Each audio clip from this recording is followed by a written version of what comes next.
Hello and welcome to Wi-Fi Optional, the weekly tech show where we talk tech so you don't have to. This is episode 30, recorded Tuesday, July 26th, 2016. My name is Rukshan Wijaratna, and I have Mr. Jason Wadicott with me as always, and we've been doing some experimental internet connectivity today. How are you doing, Jason?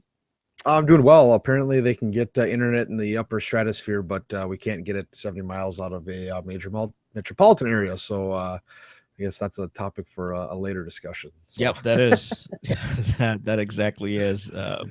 Lots of lots of crazy news, companies buying each other, and like Jason said, you know, very high altitude internet connections and whatnot. But without further ado, let's get things rolling.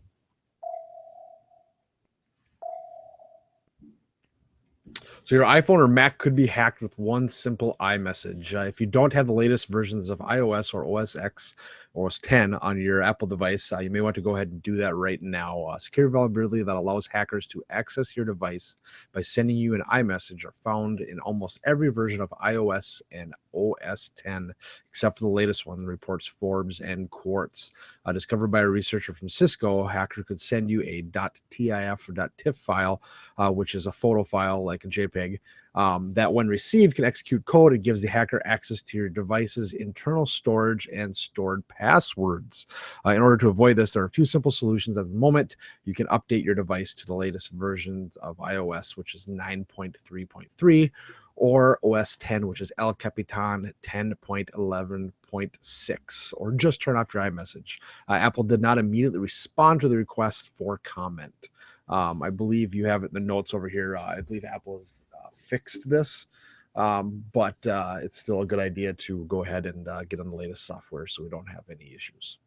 Yeah, that's exactly right. Apple did fix this, but it was funny how they fixed they put a fix in place, yes, but they conveniently failed to mention one of the major flaws or vulnerabilities, which was this particular one that we talked about. They said, "Oh, there's a lot of security fixes. You're going to need to do this." Um, but ironically, this is very, very similar to the Android vulnerability that we saw a few months back, the stage fright, which did exactly the same thing. So they basically sent in, a picture message or some kind of a multimedia message, and then basically corrupted the phone and then got in that way. One of the like you mentioned in the article, you can always turn off iMessage, but one of the things with having iMessage or HTML based messaging is you can actually execute a piece of code inside that message. So it's kind of a darned if you do, darned if you don't thing. You want to turn it on so you can get the emojis and the picture messages, but at the same time you want to run a risk. But it's always good to be updated, and looks like it was known and they did patch it. So it's always I'm a good uh, I'm thing. gonna, I'm gonna put my tin hat on for 1 second and say it's amazing how they just came out with the jailbreak for 9.3.2 and 3, and then all of a sudden Apple goes, "Oh, there's a security glitch. You got to update now." So I think it's just funny to let that snake lie in the grass for a little bit, and then they're like, "Oh, there's a vulnerability. Update." It's nothing to do Uh, with the jailbreak. Just do it. that's not unrelated, completely unrelated. Yeah. Edward Snowden designs a phone case that shows when it is being spied on. Edward Snowden, the world's most wanted geek, has helped develop plans for a smartphone case that could stop people becoming victims of digital surveillance. In an online paper called Against the Law, Countering Lawful Abuse of Digital Surveillance, Snowden and Andrew Bunny Huang outline plans to create a smartphone case that is able to display a notification and spark an alarm when the phone's cellular, Wi Fi, Bluetooth, or other radio connections are sending and receiving data. It will also feature a kill switch that can forcibly disconnect power to the phone if a signal is seen to be transmitting information about the user's permission or knowledge. The case also obscures the rear camera lens to prevent the recording of videos. The design is said to be able to work for any type of smartphone, although their paper was based around an iPhone 6. They have also made plans for the device.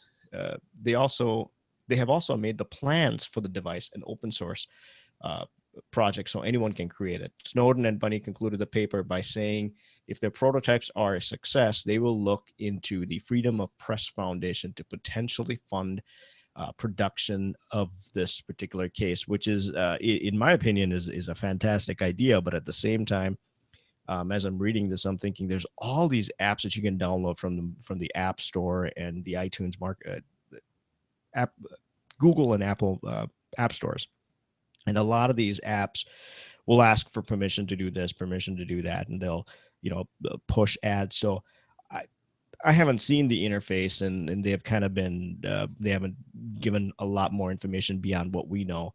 So I wonder if there's going to be a process kind of like a software firewall where you have a whitelist and a blacklist, and any apps that are installed are permitted to use data at any point in time. But if the phone is just sitting idle and all of a sudden it gets a third party request, it blocks it. And if that's the case, how are we going to know if some of the apps that are in the marketplace are legitimate apps, or are apps that are pretending to be some kind of a game, but has some kind of an ulterior motive? And I completely agree with that. The weird thing about this, that everything that comes out of Stonen is where we're at with security online and Big Brother watching kind of stuff is all because of what he kind of let loose and ran off and scurried away to asylum in Russia and wherever he is now. But these things that he comes up with, like creating this case that blocks all cell, like how I just wonder like how paranoid to actually meet the man in person, like how paranoid he has to be able to come up with something that completely blocks and cuts off you know all basically the cellular or the wireless activity on your phone. I mean, it it, it makes you wonder if I'm under worried about these things, or if he's overly worried Over about these paranoid, things. right? Yeah.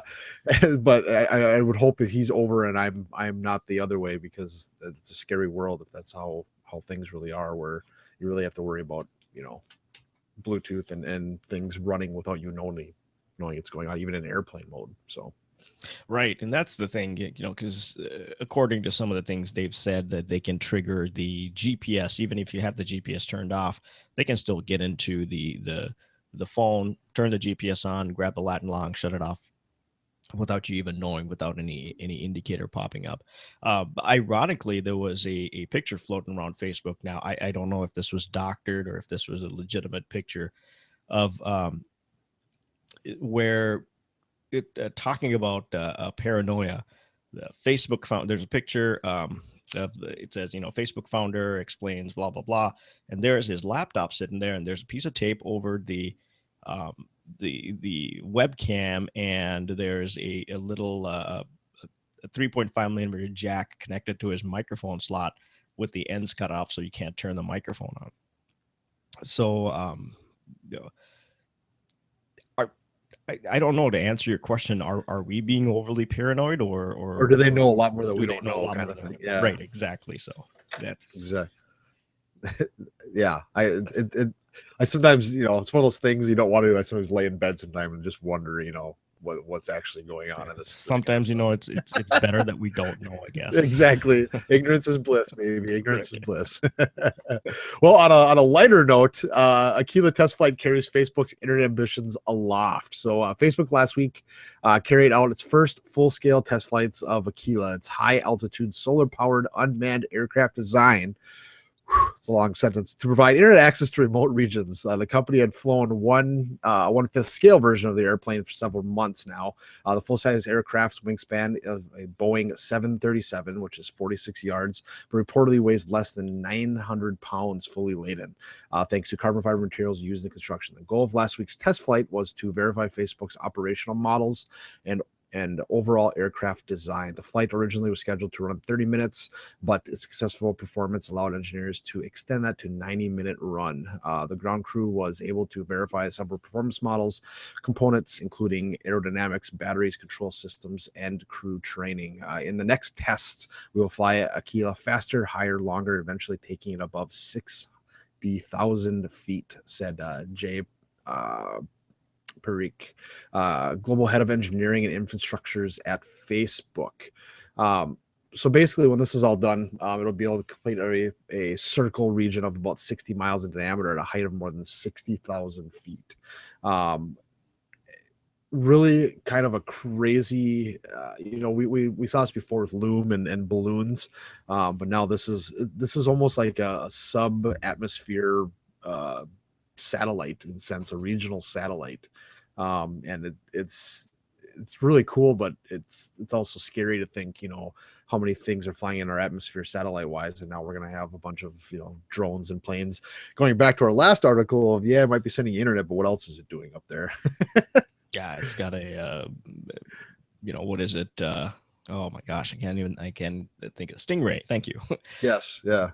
It's got a Stingray on it. But I was trying to comprehend this, and I'm going, 60,000 feet. That's twice the normal cruising altitude of a commercial jet. And is there some kind of a business plan where this says, hey, you know what?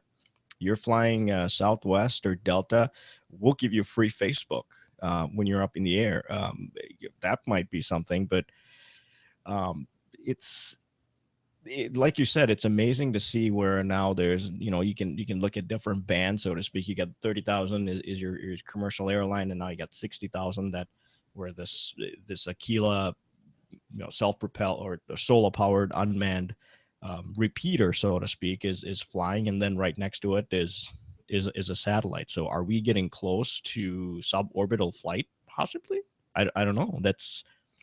It opens up the kind of a Pandora's box, so to speak, like you said, where you know sure, this is going to be up there providing internet, and that's fantastic because like we were talking about before the show, there's so many places where you can't get internet, so this is fantastic. But if you can do that, what else can you do? So Exactly. another paranoid article. But moving on, Apple sees iPhone sales drop again, but it beats forecast. The U.S. tech giant sold 40.4 million iPhones in its third quarter, slightly above forecast of 40.02 million. Apple chief executive Tim Cook said the results reflected stronger customer demand than we anticipated. The firm said it expected sales to fall again in the fourth quarter between $45.5 billion and $47.5 billion. Demand for Apple's flagship product has been slowing since the second quarter, when the firm reported the first drop in iPhone sales since their 2007 launch.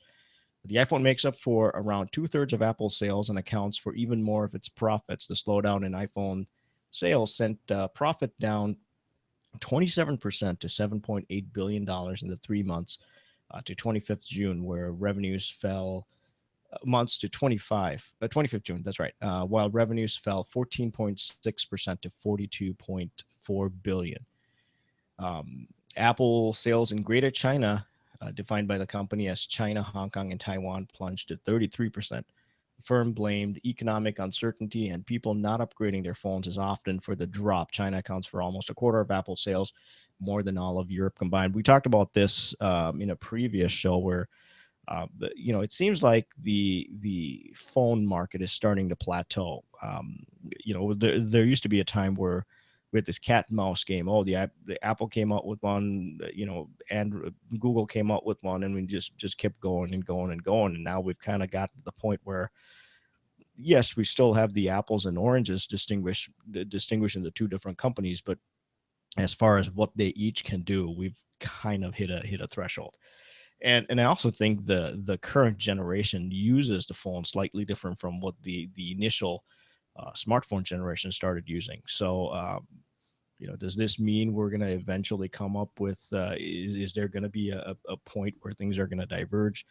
That's interesting to know. I highly doubt it, but based on some of the other stories that we're going to be talking about, that it might not even be uh, fiction in the far future. Who knows? Yeah, and China was kind of the iPhone's last great frontier where they haven't reached out to before, and I think this is just seeing that the kind of what you described is everybody's getting iPhones now. You don't need to upgrade because things are that much better. I think that just was expedited in the Chinese market, and I think you're just seeing what we've seen here slowly happen faster over there. So that's why their numbers are slowly dropping off, like this article states, and I just don't I yeah I don't see. And I mean, unless they somehow incorporate these new technologies, VR and all this kind of stuff into phones, I don't really see it there being a great equalizer or a great thing that makes phones that much better than what they currently are. So, I guess we'll just have to see what it what it brings. But I think the basically what this says is the Chinese market is now as tapped out as the rest of the rest of the world is at this point in time. And there's some crazy things that are coming out of the Chinese market, Yeah. especially when it comes to technology. I mean, this little thing, Jason, I think I showed you this little USB thumb drive, 2 terabytes, and they sell for about $50 here in the US. So it's just crazy what they can do. So, and being such a highly populated market as like China, and they're still suffering. So it might mean something. Yep. So staying on that end of the globe, but jumping across the onto the island a little bit, we're talking about Japan. So SoftBank gets an arm up on the rest of the competition here. SoftBank Group is close to closing a deal to purchase ARM Holdings for a little sum of 32.4 billion in cash, according to reports in New York Times, Bloomberg, and the Wall Street Journal. Media outlets all stated sources familiar with the matter, which is my favorite line in all of tech reporting now. In 2015, ARM's customers shipped more than 15 billion chips, and while most customers didn't know it, those who interacted with digital devices come in contact with ARM chips just about every day. During 2015, ARM said it signed licenses with another 173 companies that will use the processor design in the years to come. So they're shipping a ton themselves, but like the article says, they also license a crap ton. I mean, a lot of the Internet of Things devices that we're seeing nowadays runs on ARM just because it's low power, it's cheap, and it just works. So this is kind of an interesting bit on their part. I mean, SoftBank really was in the telecommunications world, 3 years ago when they bought Sprint, and now they own Sprint, and now they own like one of the bigger chip makers in the world. So it's kind of an interesting play on their part. I think there is I think there's more of a business play in this transaction than there is a communications play, because if they own ARM, and like you said, anybody that's a handset manufacturer has to have some kind of an ARM chip in it, and there's royalties coming out of everything. So, and the other thing I can see is SoftBank now owning a major share of Sprint, and anybody here in the US knows that out of all the major carriers, Sprint is probably the on the low end of the rankings. Number uh, four. Number four, yes. And so are they going to be, is this a business play where they're going to use the royalties that are going to come out of these ARM chips, and they're going to start feeding Sprint, to upgrade the technology? But yeah, it's certainly very interesting that what they did, and there's always some kind of a business play. And the other part that's interesting is it's a company that had absolutely nothing to do with technology that came in, and communication came in, bought a communication company, and now they're buying a technology company, a Yep. chip manufacturer. So Very, very interesting. So that kind of ends our pinging the news segment. But to stay on the same page, we have another giant buyout, not as big in terms of money, but probably just as big in terms of nostalgia and intellectual property. But that's bad. Somebody needs a better negotiator for those guys. That's exactly, yeah, they have a pretty bad track record with dealing with this stuff, and it didn't end very well. But anyways, what we're talking about, of course, is Verizon agreeing to purchase Yahoo for a whopping sum of 4.3 or 4.83 billion dollars. The two companies said before markets opened on Monday. This was reported. The sale completes Yahoo's evolution from an influential search pioneer to a web portal juggernaut, in the end, to a once dominant brand that's lost its way.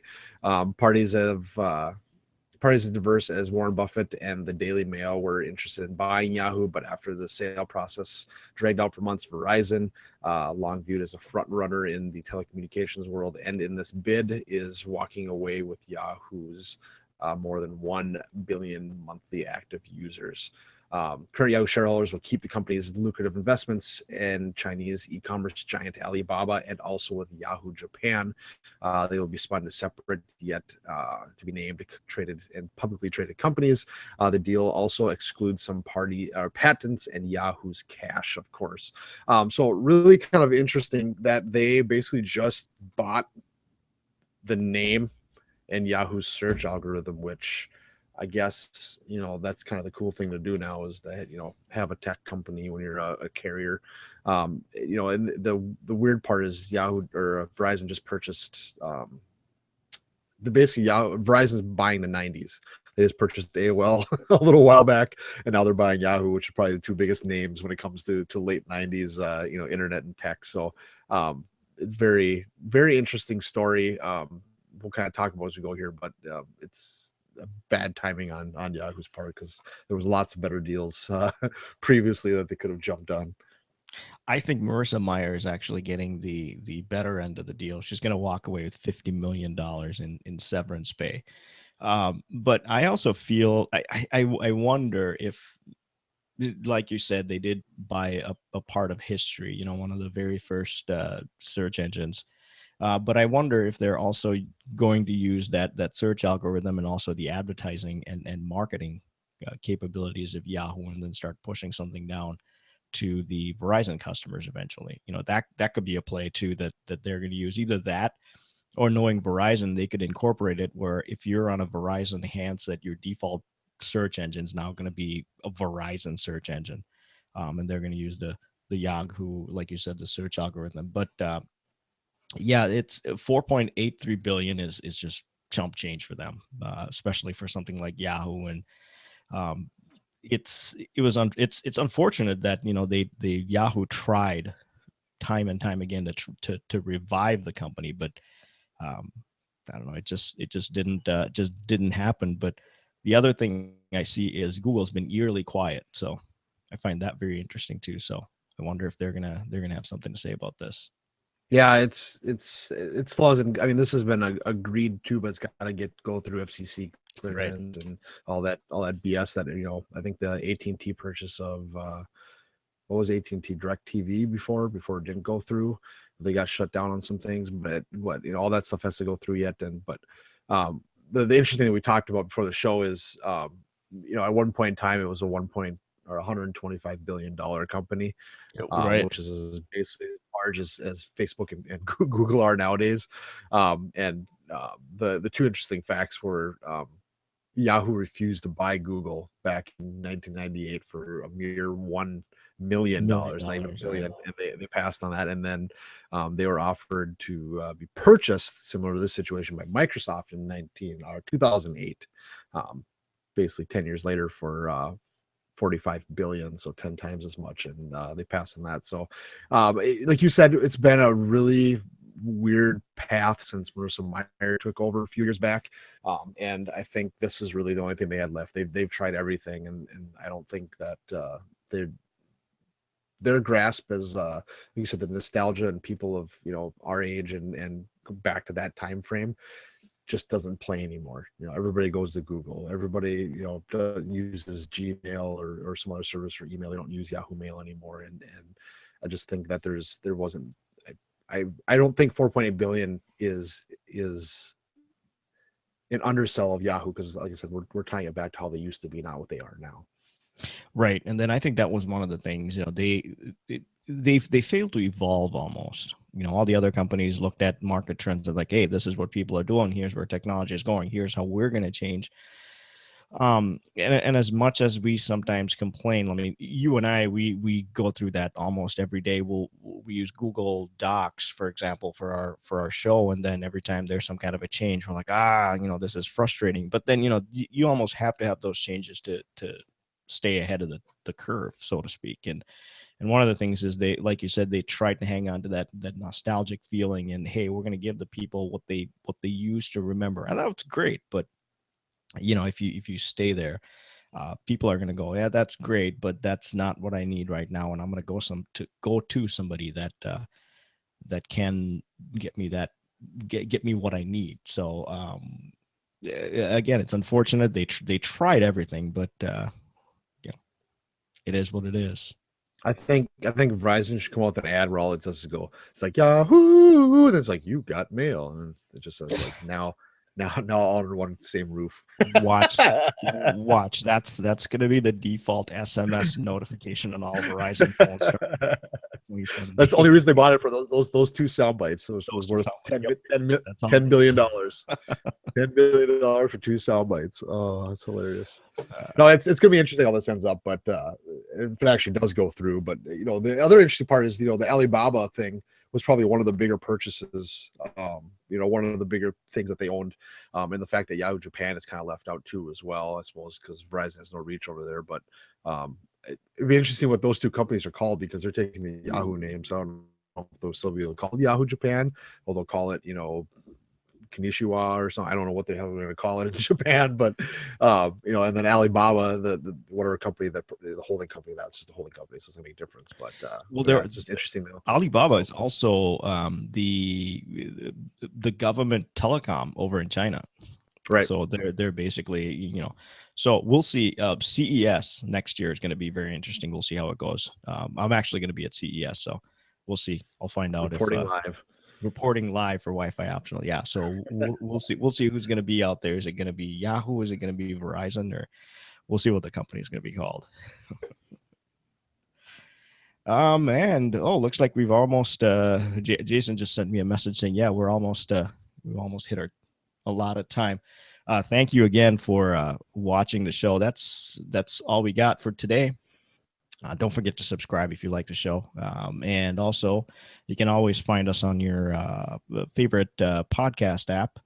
And if you can't find us, rss.wifioptional.com is our feed address. You can also always find us on iTunes, the audio only version. If you have questions, comments, find us on Twitter. Our Wi-Fi Twitter handle is @Wi-Fi optional.